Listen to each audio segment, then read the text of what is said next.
Hey guys, welcome back to the amazing collection. I'm your Bible study friend Britt, and today we're going to talk about 2 Chronicles. 2 Chronicles theme is Judah's spiritual descent. And the memory verse that corresponds to this book is found in 2 Chronicles chapter 16:9, which says, "The eyes of the Lord move to and fro throughout the earth, that he may strongly support those whose heart is completely his." So this book of 2 Chronicles, it continues obviously from the book of 1 Chronicles. And this book covers much of the similar content that you will read about in 1st and 2nd Kings. In fact, if you think, oh, I've already read this before, or this sounds redundant or repetitive, you're right. However, there is one big difference. The northern kingdom of Israel is basically ignored.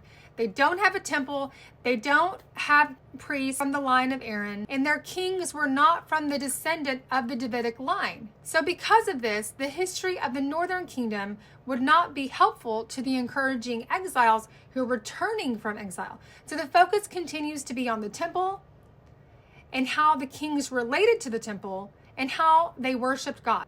So when a good king looked to God and followed after God, they would be considered a good king. And this would only happen 8 times, unfortunately.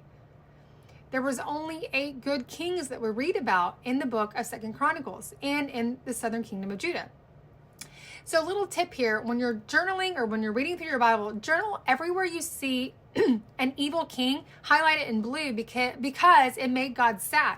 And everywhere you see a good king, highlight their name in yellow because they made God happy.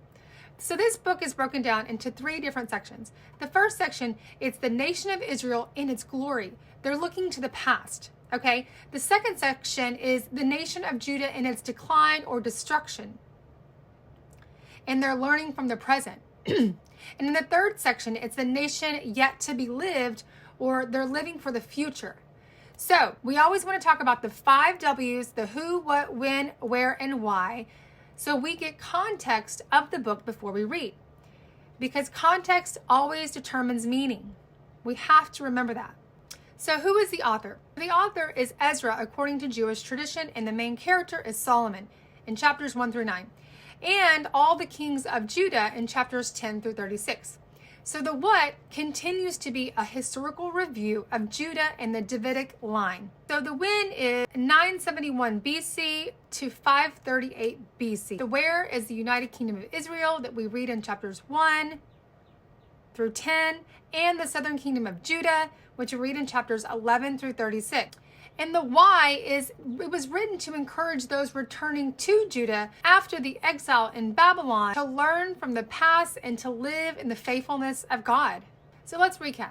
So God made a promise to Abraham that he would give him people, he would give him descendants into a nation, he would give them land, and he would give them a descendant who would bless the entire world.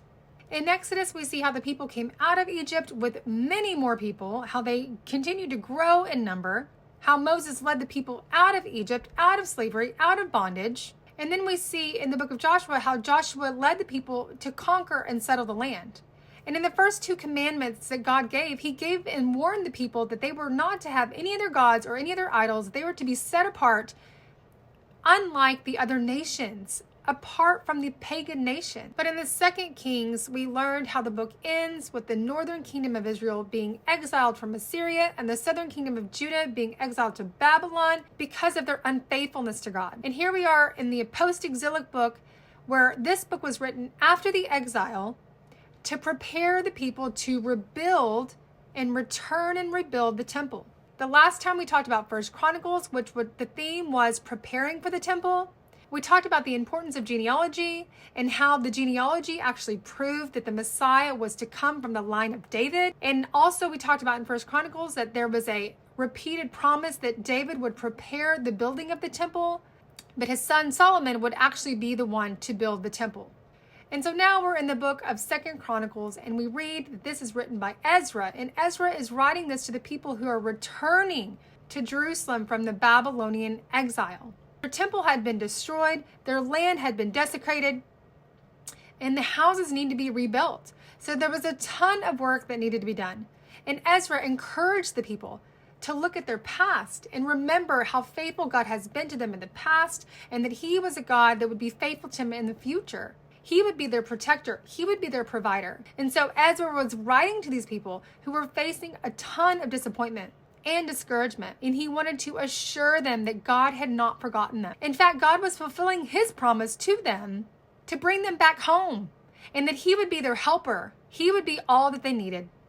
Isn't that a good word for us today? So 2 Chronicles shows us how patient and how faithful and how good God is, how he continues to draw himself near to us. But God will allow us to turn away from him. He will eventually bring judgment on us if we don't choose to listen to him. 2 Chronicles clearly shows us that our relationship with God greatly determines our success in life. So Ezra wrote 1 and 2 Chronicles from different sources, but most of the information we see came from 2 Samuel and 1 and 2 Kings. And so Solomon is the main character in the first 9 chapters of 2 Chronicles. The rest of the book contains little mini biographies of 20 kings. And really, it shows that when a king walked with God, there were many blessings.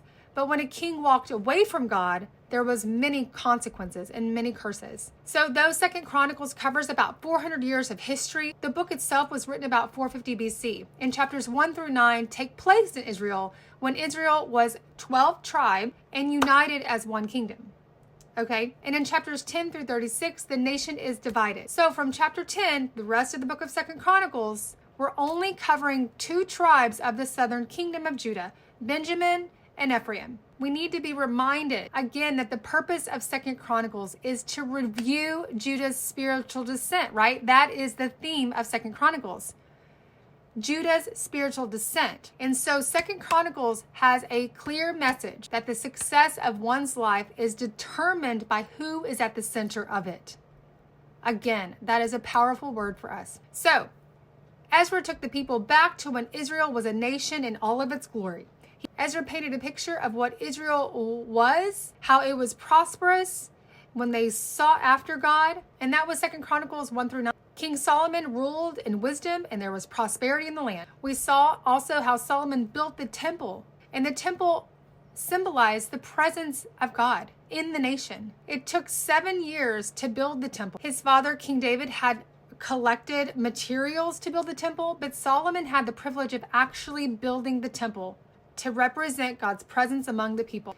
The temple, recall, was built on Mount Moriah, and this was said to be the same place that Abraham offered his son Isaac to be sacrificed. And at the end of 2 Samuel, David built an altar there to God. The temple contained no idols. All the nations around them had idols in their temples, but they were not to have an idol at all in the temple because they worshiped the true God, the true living God, and he was invisible to them. There was only to be one temple in Israel, and even though people had to travel far distances to get to Jerusalem to worship God, there was only one temple in Israel. And so there was only to be one place that was holy to worship, and that was in Jerusalem. Jerusalem was the capital. So the people would come to Jerusalem 3 times a year or more if they wanted to. And this is where God's people would gather for celebrations and worship God. The temple was about 30 feet by 90 feet by 45 feet. It was roughly the size of a Chick-fil-A, but less of a Chick-fil-A drive-through and more of like an exquisite chapel. Only the priest could enter the temple, and the priest would serve there daily. Only the high priest could enter the second part of the temple, or the Holy of Holies, because that's where the Ark of the Covenant was. The high priest would do this once a year to offer sacrifices on the Day of Atonement. And so again, the nation of Israel enjoyed peace and prosperity under Solomon's rule. But in 2 Chronicles chapter 9, Solomon finished the temple. But in 2 Chronicles chapter 10, things radically changed. After Solomon died, his son Rehoboam became king. He did not have his father's wisdom, and he did not treat the people well. He actually put heavy burdens on the people. And he responded in arrogance when the people asked for mercy and to lighten up. So the 10 tribes did not respond well to Rehoboam, and this resulted in the kingdom being severed or divided. Then we have Israel to the north. There was 10 tribes to the north, and we have Judah to the south, the southern kingdom, which were 2 tribes. And so the peace that was once known when Solomon was on the throne now is in chaos, and division was everywhere. Jerusalem was to be the only place of worship. Unfortunately, the king of the northern kingdom Jeroboam, he decided to build two different places of worship, because he didn't want the people of the northern tribes to go down and worship in the southern tribe. This was a direct disobedience to God's law. So Judah had the temple, Judah had the priests, Judah had the priesthood, and Judah had the promise of God that someday someone would come, the Messiah would come from the Davidic line, who would always sit on the throne forever and ever. So from this point on, 2 Chronicles says very little about the northern kingdom, actually. To Ezra, who was the writer, it was more important to emphasize the spiritual life of the people much more than the political life. So this is why he basically left out all of Israel, because these people did not have a spiritual relationship with the Lord. So recall that the remainder of 2 Chronicles focuses on Judah and the temple and the very few different kings, but only focused on how they dealt with the temple and focused on the good kings of southern Judah. But unfortunately, the second part of this book really just also focuses on the decline and the destruction of the nation of Judah. The nation of Judah is in its decline. There are 20 kings in Judah. Only 8 were considered good who followed after the Lord. In 2 Chronicles chapter 28, we see an evil king, King Ahaz, who did not do anything that the Lord had wanted or did not do what was right in the Lord's eyes. One of the first things we learn about him is that he made graven images and was a Baal worshiper. He also sacrificed his own son in the fire. Oh my goodness. Don't do that. And then he made altars to himself, and God clearly commanded that no one do this. So King Ahaz defied God in every way. And these actions that were rebellious affected and impacted Judah. But what's interesting is his son Hezekiah was an example of a good king.